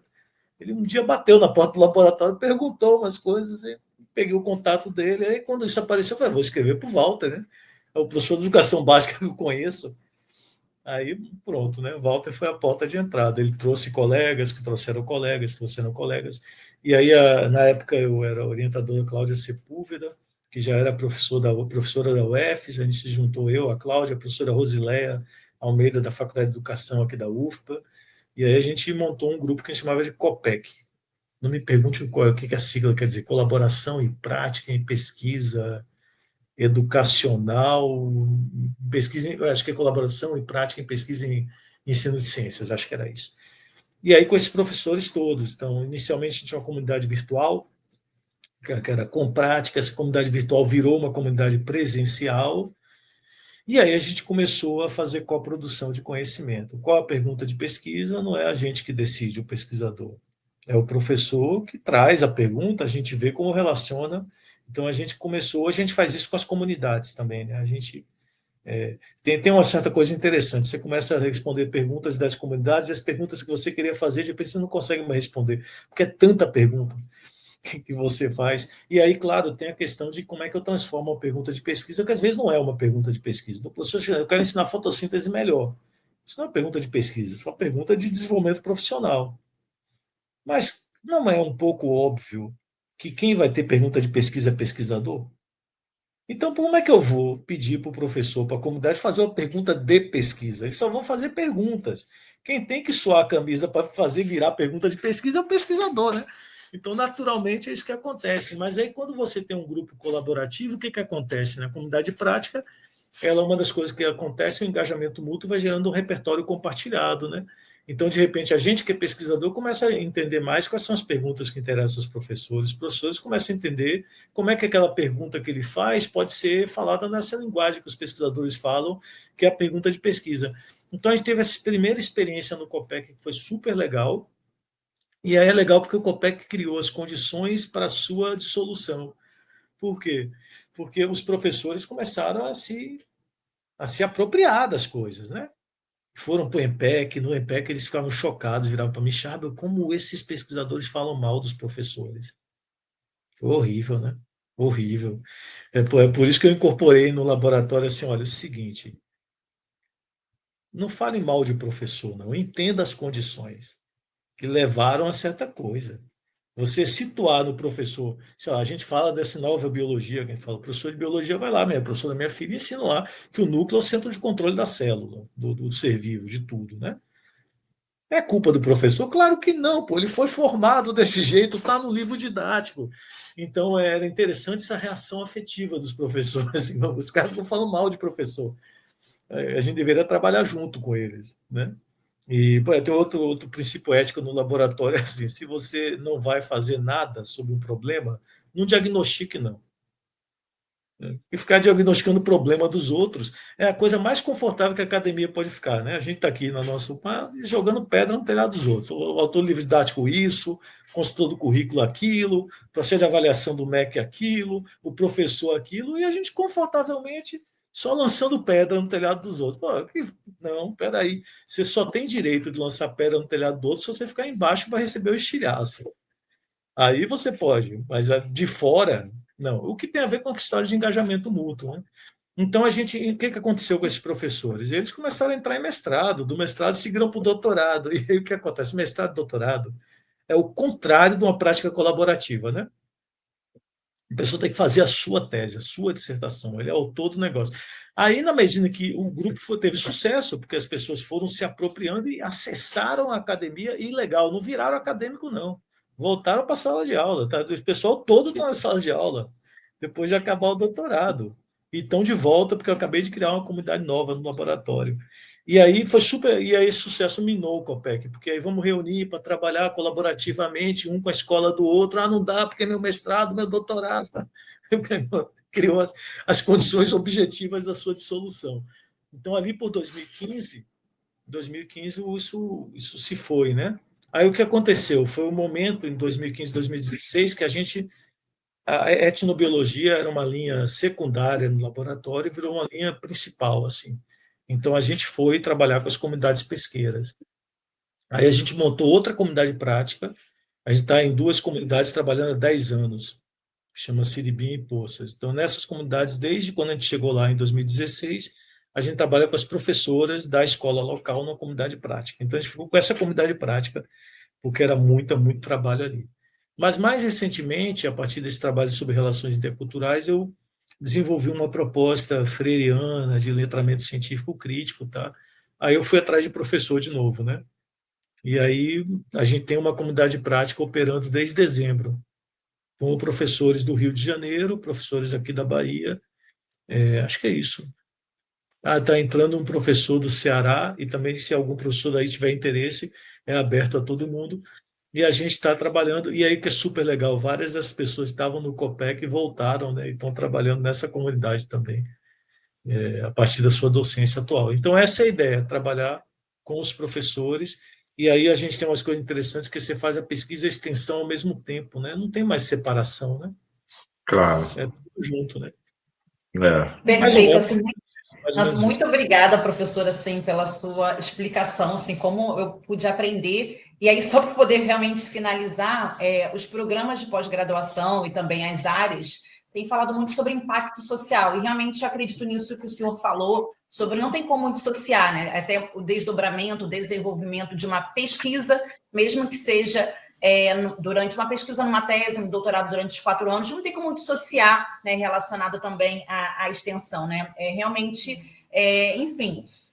Mas aí eu queria saber, assim, o que que para mim é até algo novo, né? Assim, por mais que a gente fale sobre impacto social, como isso é divulgado por um grupo de pesquisa, ou como isso se mensura, ou como isso pode ser compartilhado no desenvolvimento de uma tese, de uma pesquisa, até mesmo do seu produto final, compartilhando sobre os impactos sociais nesse diálogo entre pesquisa e extensão no desenvolvimento de uma tese. Então, no meu caso, eu trabalho com agricultores, realizo, né, um projeto de extensão em escolas, no qual eu aproximo essa temática de saúde única, sistemas alimentares, agricultores, para essas escolas públicas, mas como também divulgar isso e compartilhar na tese e realmente ter esse reportar sobre o impacto social, como tem sido discutido e realmente debatido, né, nos programas de pós-graduação. Isso é um nó, né? Isso é um nó. É um Para nó mim complicado. Eu não tenho bem a resposta, porque tem uma coisa que acontece quando você está envolvido com coisas que são com comunidade, com professores, né? O volume de coisas a serem feitas é enorme, em termos de logística, organização, tá nas atividades, gerenciamento de conflito, é muita coisa. E eu mesmo, uma coisa que eu sempre esqueço é documentar direito. Meus alunos até lembram mais de filmar, fotografar, tá? E depois também como é que escreve isso? Como é que você bota isso? Quer dizer, eu acho que na pesquisa transdisciplinar se fala muito sobre a importância dos processos em si, né? Então, os produtos, como é que você quantifica produto? Né? Eu vou dar um exemplo, Siribim, a gente está num processo, que é o processo do mestrado da Maria Luísa de Paula, que é uma aluna da USP, da Renata Pardini, que trabalha em Siribinha com a gente. Ela produziu um grupo de coprodução com os pescadores marisqueiros durante mais de um ano trabalhando com eles, e quando perguntou assim, qual é a pergunta, né? Eles falaram abrir a escola, porque a escola da comunidade tinha sido fechada.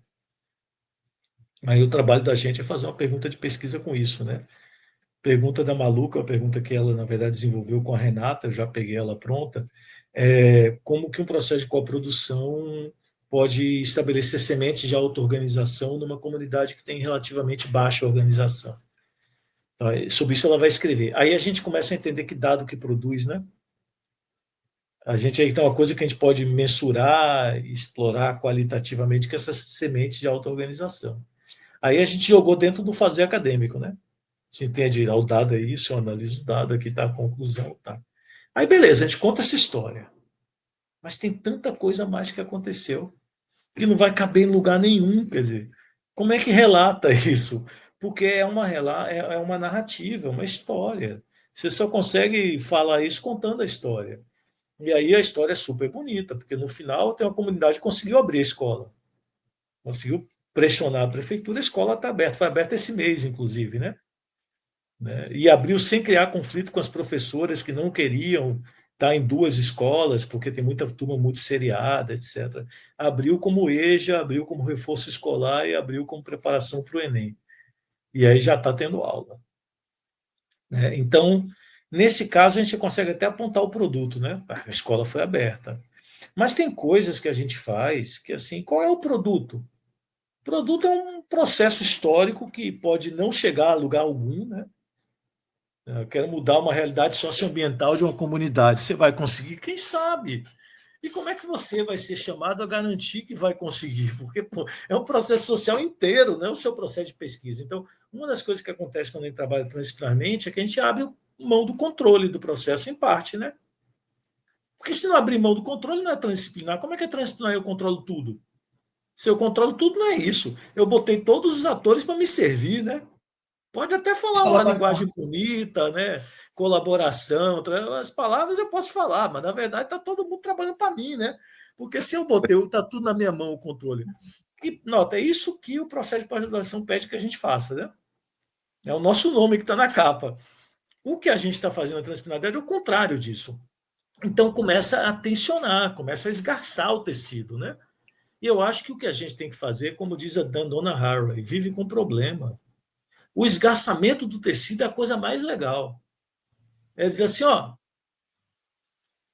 na sua defesa, em algum lugar na tese, aconteceu muita coisa que não está aqui. E não pode capturar em palavras. Tem uma aluna minha que resolveu isso, Juliana Fonseca, dissertação de mestrado, ela fez uma fotoetnografia com um dos capítulos da dissertação. Foto. Fotoetnografia você não fala nada, não. Não é a foto para você fazer um texto. A foto não é a ilustração de um texto. A foto é o texto. E aí, o que ela queria capturar? Na verdade, assim, é interessante, ficou mais claro para mim o que ela queria capturar depois que ela defendeu, no processo dela. É porque, assim, tem tanta coisa maravilhosa numa comunidade de pescador, que é a experiência de estar ali, naquele lugar, com aquelas pessoas, com aqueles artefatos de pesca. E falar isso que eu falei não é experiência. Então, fotografa e mete lá as fotos. Agora, o que é? Tente aí viver pelas fotos. Veja aí o que é. Né? Sem Então, legenda, né? Fica botando legenda na foto, não, tem amigo. até um títulozinho ali, né? Tem um Tí- títulozinho, mas não Título tem uma pode. explicação. Ah. É assim, você bota assim, covo, né? Que é o nome de uma armadilha. O que é o covo, como ele é feito, isso aí não faz parte da foto. Então, a gente tem que começar, ao esgarçar o tecido da relação, encontrar novas maneiras de se expressar, né? E aí você usou a palavra mensurar. Aí já... como é que mensura? Como é que mensura o ganho experiencial que acontece quando você trabalha com a comunidade, da sua parte e da parte deles? Como é que mede isso? Não mede, não tem como medir, né? Porque se você medir, não é a experiência é a experiência. Então a gente Não, começa a ter que encontrar necessidade de novos fazeres, de novos dizeres, né? Novos tipos de. E aí, por isso, assim, você vive com um problema de desgastar, ou seja, a nossa linguagem acadêmica ela serve para muita coisa, super poderosa, mas tem que entender o limite dela. Quando você trabalha com pessoas colaborando, você está o tempo todo tocando no limite delas. E é por isso que você faz e fica faltando. Porque o que fica faltando não tem como botar naquele formato. E aí, agora uma última coisa. Uma coisa que a gente tem feito é produzir dentro da dissertação ou da tese produtos que não são exatamente produtos acadêmicos. São um tipo de híbrido, né? Então, por exemplo, não só o meu laboratório, esse pessoal todo dessa rede que eu falei tem feito isso. Então, meu colega Pedro Rocha orienta uma pessoa do IBAMA num trabalho transdisciplinar sobre tomada de decisão sobre supressão de vegetação nativa. Produz paper, produz uma normativa do IBAMA e bota lá na tese. Porque a normativa do IBAMA é que faz diferença na prática do IBAMA. O seu paper não faz diferença nenhuma. Mas a normativa, uma vez aprovada, passa a ser seguida. Como é que não é produto acadêmico? Mas se o trabalho visava isso, esse é um produto super importante. Um aluno meu fez um paper que era tem uma revista de etnobiologia brasileira, Ethnobiology and Conservation, que ela tem o que eles chamam de policy briefs, que é uma síntese da pesquisa para orientar a política. Então, ele fez um trabalho defendendo assim como não é possível tomar decisões informadas sobre gestão de recurso pesqueiro sem a palavra dos pescadores das marisqueiras.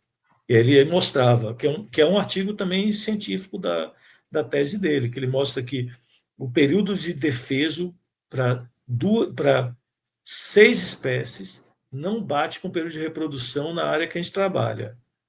E, portanto, se tivesse ouvido o pescador, estava melhor a legislação. Esse é o artigo científico. Aí o artigo do Policy Brief diz assim, apresenta o que está no artigo científico. Olha, tem um descompasso aqui. Como é que resolve? Processo participativo com pescador e marisqueiro, para ele participar da construção da legislação. Então, esse é um paper que, no início, ele é um artigo, né? A gente achava que ele não ia para lugar nenhum, assim, porque ia ficar morto na revista. Mas ele começou a circular. Tem vários fóruns, que são fóruns de decisão sobre pesca, que esse artigo chegou lá. Por quê? Porque um dos nossos colegas e coautor do artigo está lá nos fóruns de pesca. Então, ele chega no artigo. Mas também o pessoal do INPO, do Instituto Nacional de Pesquisas Oceânicas, também começou a falar do artigo e citar o artigo como exemplo. Então, às vezes, até o nosso produto, que aí é um produto híbrido, né? Ele satisfaz na hora da academia que está na revista, a revista indexada, não sei o quê, é citado, mas é também outra coisa. Mas porque você escreveu para ser outra coisa, né? Você não escreveu com a linguagem acadêmica que aí como é que a pessoa usa, né? Você tem que escrever numa linguagem que é a linguagem do outro também, né? Essa linguagem híbrida também. Muito obrigada, professor. Realmente, assim, com todo respeito, foi brilhante a resposta, assim, para mim, e um aprendizado, assim, dessa reflexão, que eu acho que quando eu te escuto, aí você pensa assim, nossa, acho que as minhas reflexões não estou sozinha, né? Então, muito obrigada, assim, pelas suas colocações e por expandir realmente, né, o nosso exercício, né, assim, seja, né, se nesse início, né, no mestrado, no doutorado, mas o quanto também amplia essa nossa conversa, né, como o professor Rafael possibilitou, né, com outros pesquisadores, né, de referência como o senhor, né, nacional, internacional. Então, muito obrigada aí por nos auxiliar a pensar, né, novas formas de tecer pesquisa e como publicá-la, de como compartilhar. Muito obrigada. Obrigado, senhor. Professor, última pergunta, que eu sei que você está no seu horário já, né? Você tem outra reunião agora, da Sim, Thaís. sim. Então, Thaís, finaliza. Bom Ô, dia. Thaís, tudo bom? Tudo bem. Primeiramente, muito obrigada, professor, por compartilhar aí da sua pesquisa e também do seu tempo aí com a gente, tá? Obrigada. Então, logo no início da sua fala, você trouxe algumas questões que eu fiquei pensando, assim, no decorrer da sua fala, né? Que as questões os valores sociais, eles vão incidir diretamente na ciência, né? E nos problemas também que surgem, né? E aí eu fiquei pensando muito, porque a gente vem sofrendo uma onda, assim, em algum dado momento da história, eu acho que ficou muito mais forte isso durante a pandemia, que é essa descrença na ciência. E aí eu queria saber assim, um pouco assim, como que isso se relaciona, se isso tem uma relação, né, com essa era da pós-verdade, e como que a ciência também se reconfigura, né, nesse modelo, e se isso tem mais a ver com essa transformação social ou com a própria transformação da ciência, assim, eu acho que é mais ou menos isso. E aí é uma pergunta grande. Vou tentar, não, e aí no meio vieram outras perguntas, porque quando você fala, né, que como se quantifica produto, eu fiquei, né, pensando mais ainda sobre isso, e se isso também tem a ver com se isso tem relação com isso também, né? Porque se essas mudanças da ciência também, essa questão do produto, né? O que é esse produto? se isso também tem influência com essa transformação, né? Perfeito. Eu vou até misturar aqui, né, a pergunta que a Thaís fez, me dá a oportunidade de falar um pouco de descolonização também, que é uma pergunta que está aqui no chat. Beleza, eu vou dividir em duas partes. Primeiro, as boas notícias. Essa descrença na ciência é muito menor do que a gente imagina. Então, vou referir o trabalho do Yuri Castelfranc, da UFMG, que tem pesquisas muito legais sobre a percepção pública da ciência pelos brasileiros, né? Vou falar aqui do Brasil.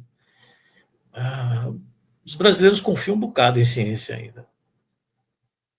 Então, não é assim um fato que nosso país virou um país negacionista. Não. Eu acho que o que está acontecendo é que há uma manipulação política do negacionismo, da descrença da ciência, por grupos que têm tal poder econômico que suas vozes são muito amplificadas. Claro que isso é um problema, né? Porque essa voz amplificada lá falando no alto-falante durante muito tempo pode transformar um país que não é negacionista ainda num país negacionista. Mas os dados do Yuri mostram que não é um país negacionista ainda. Então, essa é uma boa notícia, né? Eu acho que a gente tem que tomar cuidado, inclusive na relação com questionamentos, porque às vezes a gente vai com esse pressuposto que a pessoa é negacionista e às vezes ela não é, né? Então, por exemplo, há uma diferença entre alguém ser um negacionista sobre vacina e alguém ter hesitação quanto à vacina. Não é o mesmo fenômeno, né? O negacionista de vacina, a vacina causa autismo, não sei o quê, né? Tá todo. Mas às vezes as pessoas têm perguntas legítimas. Então, se alguém perguntar assim, como é que é esse negócio de vacina com a RNA, assim? Qual é a segurança dele? Como é que é feito? Mas essa é uma pergunta legítima. Se eu disser que a pessoa é negacionista, eu neguei a possibilidade de dialogar sobre uma questão que é substantiva, que é relevante. Então, eu tenho que tomar cuidado, porque eu acho que tem uma coisa assim, a gente começa a pressupor que o país é negacionista. Aí a gente começa a ficar menos propenso ao diálogo, né? Se alguém levanta um negócio de vacina, você já vai 10 pedras na mão, negacionismo, tá? Aí, de repente, você até ajuda a pessoa a virar negacionista. Esse pessoal da academia, olha como é que é, eu não posso fazer uma pergunta, né? Não posso questionar a ciência. Aconteceu isso também na pandemia, de repente, você não pode questionar a ciência, mas claro que você pode questionar a ciência. Há uma diferença entre alguém levantar uma crítica à ciência e ser negacionista. Senão a gente vai ter que tornar a ciência assim, acima do bem e do mal e afeito a crítica alguma. Quando fizeram isso com a ciência fez um monte de experimento com o ser humano. Né? Então é bom não fazer isso. É bom não botar a ciência numa redoma que ela não pode ser criticada. Então acho que a gente tem que fazer distinções aí que são importantes, e essa era a boa notícia. Não somos um país negacionista. Temos que entender como se contrapor esse fenômeno de manipulação da desinformação e do negacionismo, com claros propósitos políticos e com uma montanha de dinheiro investido, tanto em pagar pessoas para estar fazendo isso, como em botar algoritmos que ficam fazendo isso. E aí, claro, que alguns se seduzem ali e começam a fazer isso também, né? Então, só para essa dimensão do fenômeno. Agora, a questão mais geral que se falou, essa questão é complexa e ela passa por entender um pouco como que a ciência se construiu na segunda metade do século XX. E aí eu vou fazer uma narrativa aqui incompleta, porque essa história é muito complexa, né? E tem um monte de trabalho em estudos sociais da ciência mostrando isso. E são trabalhos falando de uma política do conhecimento, né? Que é um campo que a gente tem atuado. Tentar entender como que o conhecimento científico se configura politicamente. O que a gente entende como ciência hoje é produto do pós-guerra. Né? Antes da Segunda Guerra Mundial, a ciência era feita de outro jeito. E aí eu vou deixar isso numa caixa preta, não vou falar de antes da Segunda Guerra Mundial. Na Segunda Guerra Mundial, o que acontece? Né? Tanto entre os aliados como no eixo, você tem uma mobilização da comunidade científica para resolver problemas que não são os problemas que a comunidade científica está querendo resolver. Né? Elas são parte do esforço de guerra. Projeto Manhattan, por exemplo, né? Todo o projeto em que o Alan Turing está envolvido na Inglaterra para decodificar as mensagens alemães, que desenvolve os primeiros computadores, desenvolve a teoria matemática da comunicação com Shannon Weaver, um monte de coisa que é produto do esforço de guerra. Né? Pois bem, a guerra termina, os aliados ganharam, e a guerra, o final da Segunda Guerra Mundial rende um mundo diferente. Né? Antes da Segunda Guerra Mundial, o mundo não é polarizado entre dois lados. Né? É mais distribuído o poder. Quando sai da Segunda Guerra Mundial, a União Soviética de um lado, Estados Unidos do outro, né? E você inaugura o período da Guerra Fria. O que aconteceu com a ciência da União Soviética pouco afetou o Brasil, se é que afetou. Mas o que aconteceu nos Estados Unidos afetou o Brasil diretamente, porque o Brasil está sob a influência dos Estados Unidos, política e econômica. E o que aconteceu nos Estados Unidos? Terminada a guerra, o primeiro presidente que vai assumir no pós-guerra é o Harry Truman. E a ciência vem mostrando, desde o século XIX, que ela é muito poderosa em termos econômicos, políticos e bélicos. Então, é no século XX que a ciência vira um fazer do Estado mesmo. Século XIX não era um fazer do Estado, eram as associações científicas, os museus, né? Jardins botânicos. Mas o século XX inaugura uma ciência que ela é parte do aparato do Estado. Exatamente por esse poder que a ciência tem. Então, quando a ciência participa no esforço de guerra e é absolutamente decisiva para o esforço de guerra, já tinha acontecido na Primeira Guerra Mundial, gás mostarda, etc. Na Segunda Guerra Mundial, mais ainda. Aí tem uma questão do que fazer com a ciência e tecnologia, uma questão política muito importante, que é jogada de um jeito na União Soviética, de outro jeito nos Estados Unidos. Nos Estados Unidos, o Truman ele tem um think tank lá que trabalha para fazer um plano para a ciência, que é chefiada por um cara que chama Vannevar Bush. E aí você tem um relatório do Vannevar Bush, lê que você entende toda a ciência que a gente faz. Está tudo ali planejado. Ela é uma ciência que não pode ter interferência do Estado no que os pesquisadores decidem investigar.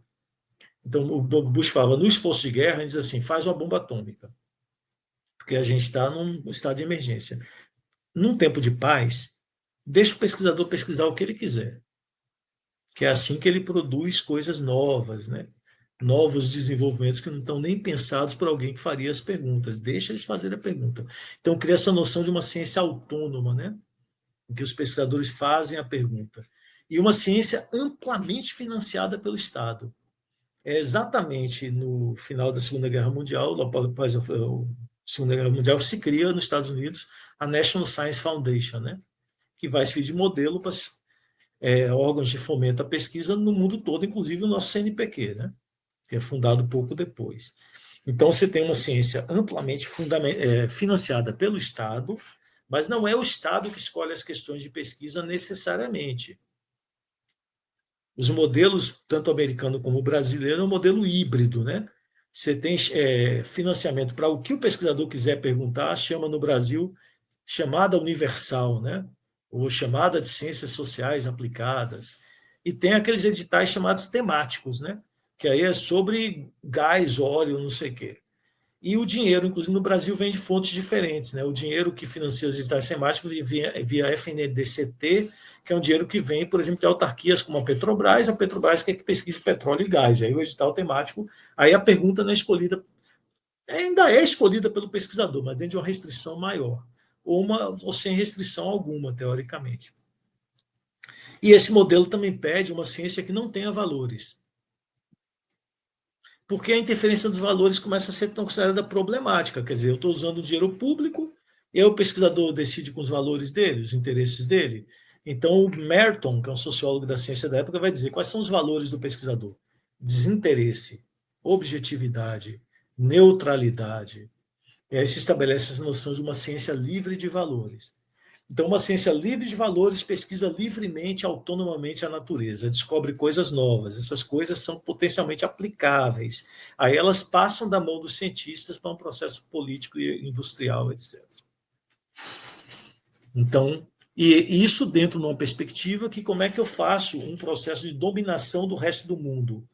Não é colonialismo. Então, tem uma parte muito citada do discurso inaugural do Truman, como presidente dos Estados Unidos, que ele fala assim, o tempo do colonialismo é um tempo passado. Nós estamos inaugurando uma nova era. É uma era de desenvolvimento e progresso, que nós vamos exportar para o mundo todo os benefícios que a ciência e tecnologia trouxeram para a gente. E a gente chega, então, no desenvolvimentismo, né? Que é um modo de você dominar com uma agenda que é de valoração positiva. Só que está desenvolvendo comunidades sem ouvir o que as comunidades querem fazer da vida, né? é exportado desde fora, não é para resolver os problemas que as comunidades se colocam, os problemas estão colocados nos centros dominantes, em termos políticos de produção de conhecimento. Isso chega aonde? Num processo que é de expropriação, que não é chamado com uma palavra que se tornou negativa como colonialismo, com palavras positivas, progresso, desenvolvimento, etc. Os Tupinambá, aqui no sul da Bahia, dizem assim, isso é uma fala da Glicéria Tupinambá, que é uma grande artista e liderança Tupinambá. Os Tupinambá querem tudo, menos desenvolvimento. Porque toda vez que alguém vem desenvolver alguma coisa que os Tupinambá perdem, algum outro ganha. Percebeu que é um processo de expoliação, de expropriação, agora dito de modo positivo. E a ciência é parte desse jogo aí. A ciência está nesse jogo, inclusive a ciência brasileira, porque ela copia esse modelo. E esse modelo, inicialmente, é avaliado como? Produzir artigo. Né? Por quê? Qual é a ideia? Eu sou autônomo, eu produzo artigo. O artigo vai gerar lá a consequência. Depois vai avançando nisso. Quantidade de artigo não é bom, porque a pessoa pode fazer salame science, né? Ela pode ficar aumentando a quantidade de artigo de modo irrelevante. Aí aparece os índices de citação, fatores de impacto, para ver se o artigo realmente tem qualidade, a partir de uma medida social, de quanto que ele é usado, etc. Mas aí chega mais para frente, mas não está dando certo esse negócio, porque o artigo publicado e ele só gera um resultado se ele já está com o conduíte, né, o pipeline, já ligado, assim. É financiado pela indústria farmacêutica, o cara produz e vai para a indústria farmacêutica. Quando não é assim, fica lá no artigo. Aí começaram a cobrar a comunidade científica. Tem que se relacionar com a sociedade, tem que produzir patente. E o que está acontecendo agora? Pular uma história longa, tem um neoliberalismo aí no meio, vou pular esse negócio todo. O que aconteceu agora? Nós estamos vivendo o final desse tempo. É isso que o governo Trump representa nos Estados Unidos. Esse pacto que foi feito no pós-guerra com a comunidade científica está agora sendo rompido. O que Trump está dizendo? Eu financio pesquisa, que interessa ao governo americano. É o contrário da autonomia, né? Então, precisamos pesquisar se vacina causa autismo. Precisamos pesquisar para mostrar que não tem aquecimento global. Então, é uma pesquisa que fica a reboque de um projeto político, o que é, obviamente, muito ruim para a pesquisa, porque é ruim, primeiro, porque produz uma coisa que passa a ter menos a ver com a experiência, que é aquilo do que trata as ciências naturais, e mais a ver com o que as pessoas querem dizer sobre o mundo, né? É ruim por isso. É ruim também. Como é que vai ser feita uma ciência, que é um processo que dura 15, 20, 30 anos, mudando a cada 4 anos de governo? Quais são as prioridades? Então, obviamente, isso tem tudo para não funcionar. Mas é isso que está acontecendo lá. E nota, não é um fenômeno desvinculado dessa manipulação política, da desinformação, da manipulação da informação sobre as universidades. Né? Tudo está ligado, porque assim, se vai mudar o pacto com a comunidade científica, tem que enfraquecer a posição que a ciência tem na sociedade, para que fique mais fácil de quebrar a espinha desse pacto. Então, é parte do processo político isso. No momento, assim, o que vai ser a ciência daqui para frente? Veremos, né? Está tudo meio bagunçado, está tudo meio bagunçado. E a gente vai ter que ver o que acontece. É um momento de crise, né? Como dizem os chineses, quando querem amaldiçoar alguém, tomara que você viva um tempo interessante. Né? Tempos interessantes são terríveis, né? Nós estamos vendo bem interessante. Obrigada, professor. Obrigada. Professor, já estamos aí bem avançados, aí você tem uma reunião. Eu agradeço enormemente, me coloco à disposição para a gente Obrigado a vocês. Em outro momento, tá bom? Valeu. Valeu, professor. Grande abraço. Vou correr lá para a reunião. É tchau, isso. Tchau. Tchau, tchau.